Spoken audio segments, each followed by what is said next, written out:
Fala aí pessoa bonita, Vitor aqui, autor de O Último Arcanista, e hoje eu quero falar com vocês sobre por que eu revisei 10 vezes esse livro antes de publicá-lo. E lá vamos nós. Quando eu comecei a escrever esse livro, eu não fazia muita ideia do que eu estava fazendo.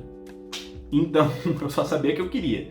Então o que eu fui fazer foi pesquisar formas de escrever, como que deveria ser meu processo, toda essa coisa louca. E eu lembro que eu tava muito na dúvida, na verdade, entre ser autônomo, entre escrever independente, não sabia como escrever um livro, não sabia nada. Então o que eu fui fazer? Fui estudar. E aí eu comecei a procurar vários materiais na internet e com um bom valor ali da minha reserva financeira da época, que não era muita, diga-se de passagem, eu fiz 2 cursos. Um deles foi o Lifebook, que eu conto aqui como que ele influenciou a escrita deste livro, e o outro foi masterclass.com, que não é exatamente um curso, mas sim uma plataforma com vários cursos. Você assina ali, eu não lembro o valor, mas você assina um valor que pode ser por curso, pode ser anual, e você tem acesso aí a vários daqueles cursos que eles possuem, e lá tem muito curso com autor, porque eu lembro que na época eu falei, já que eu quero aprender a escrever, vamos aprender com quem, assim, despontou como autor e já é um sucesso mundial. Eu fui fazer o curso do Neil Gaiman, que por sinal eu nem tinha lido nada dele na época, mas a premissa parecia interessante. E ele trouxe um método de escrita que eu uso até hoje, de tanto que eu gostei, que foi o método de primeiro você escreve, tira a sua ideia da sua cabeça, põe tudo no papel, depois, apenas depois, você vem e transforma aquilo num livro e aí você finge que você sabia o que estava fazendo. E eu adorei, porque eu realmente não sabia o que eu estava fazendo. Não sabia 100% da história que eu queria contar, mas eu sabia como ela começava, o contexto geral, o mundo onde se passava. Então eu simplesmente fui lá, comecei a escrever, fiz o livro 1 inteiro, versão rascunho, onde um monte de coisa não se conectava com a outra, e lá estava o livro bonitinho, pronto para eu transformar ele em livro. E isso foi muito interessante, mas a partir do momento que eu escrevi o rascunho inteiro, eu falei, tá, e agora? Agora eu não sei o que fazer, eu publico? Não tá bom, como que eu vou garantir que tá bom? Então eu fui pesquisar mais coisas, e aí eu lembro que eu cheguei no canal de uma autora autônoma, que é dos Estados Unidos, se eu não me engano, que ela tem vários livros publicados, e ela explica como foi o processo dela de publicar de forma autônoma. E neste vídeo ela falava por que ela publicou de forma autônoma e não como editora. E nesse momento fala, então, mas você publicou como editora. Mas a editora que eu publiquei, ela é quase um contrato autônomo. Eles fazem um meio de campo para você. Então não sinto que eu saí, na verdade, do autônomo. Para mim, sair do autônomo é quando você entrega seu livro na mão de uma editora, ela tem um contrato de exclusividade, o seu livro vira da editora e elas te dão porcentagem bem baixa de royalties, mas elas se viram para vender. Então você escreve, elas fazem todo o resto. Se você está gostando desse vídeo, não esqueça de curtir aqui, ajuda muito a levar esse vídeo para mais pessoas. Isso para mim é realmente não ser autônomo, é ser dependente, né, de outra editora. Não foi o meu caso. E nesse livro ela falava justamente que ela preferia ser autônoma porque ela tinha controle sobre o livro dela, o conhecimento de marketing, de administração para conseguir fazer ele ser bem sucedido, independente de uma editora. Ela não queria que o livro dela estivesse nas mãos de outrem. E eu assisti aquilo e falei, eu gosto dessa ideia, vou seguir. Mas isso significava que eu, sozinho, com as minhas próprias mãos e ajudas, precisaria transformar meu livro em algo decente.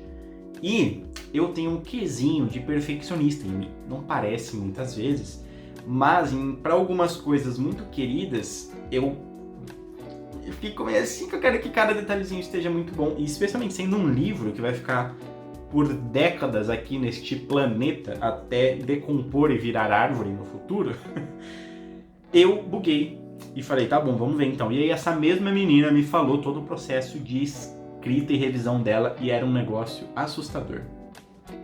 E funcionava mais ou menos assim. Ela escrevia o rascunho inteiro e ela vinha fazer uma edição.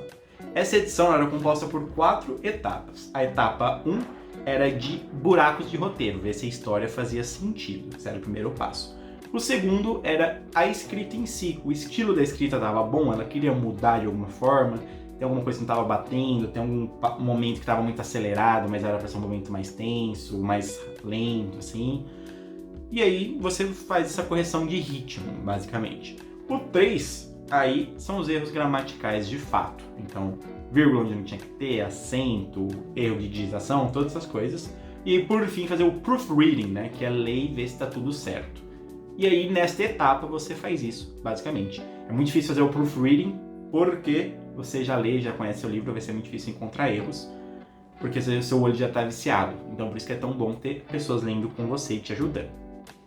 Então, escrevi, revisei usando esses 4 passos e aí fui para a próxima etapa que ela sugere, que é passar o livro justamente para fazer o proofreading para os leitores beta. E aí eu encontrei uns louco amigo meu que queria ler o livro na versão que ele estava, enviei e eles me trouxeram feedback sobre o que eles achavam do livro, assim como algumas correções e pontos ali que eles acharam estranhos. Então fui lá, mais uma vez, segui esses 4 pontos de revisão, fazendo isso com eles. Então perceba, ó, escrita, revisão, leitor beta, revisão 2. E aí eu fui lá e contratei uma revisora profissional para editar e revisar meu livro. Achei que já estava bom e na verdade estava uma desgraça, porque ela editou de cabo a rabo 200 mil detalhes. E eu falei, ok, acho que agora está começando a virar um livro. E aí eu fui lá e revisei tudo de novo em cima do que ela tinha revisado, para aí começar a se aproximar de realmente ser um livro. Mas ela mesma disse, recomendo você passar com outra editora, que eu possa ter deixado passar alguma coisa. E aí eu falei, tá bom, vamos passar com outra editora. E aí a outra editora fez mais um monte de revisão, um monte de detalhes que eu não tinha percebido. E aí eu li aquilo e falei, caraca, realmente tinha muita coisa.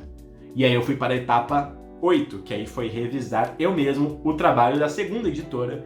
E aí eu publiquei de forma autônoma ali dia 31 de março do ano passado, 2022. Mas não era o fim, porque depois eu publiquei com a Flive. E com a Flive eles também têm uma revisora. E adivinha? Ela revisou o livro inteiro, 9. E aí eu revisei por final a última vez, 10. E aí esta é a edição aqui 10 do livro, basicamente. Embora teoricamente seja 2, que eu publiquei sozinho em 31 de março e depois com a editora aqui em setembro. Agora não lembro o mês exatamente. Por que eu fiz todas essas edições? Porque eu acho que o melhor marketing que uma pessoa pode ter é o seu serviço ou o seu produto. Ou seja, eu acredito que se eu divulgasse, se eu tivesse assim R$1 milhão em divulgação e fizesse o mundo inteiro ler o meu livro, beleza, eu ia vender o quanto que R$1 milhão aí me desse.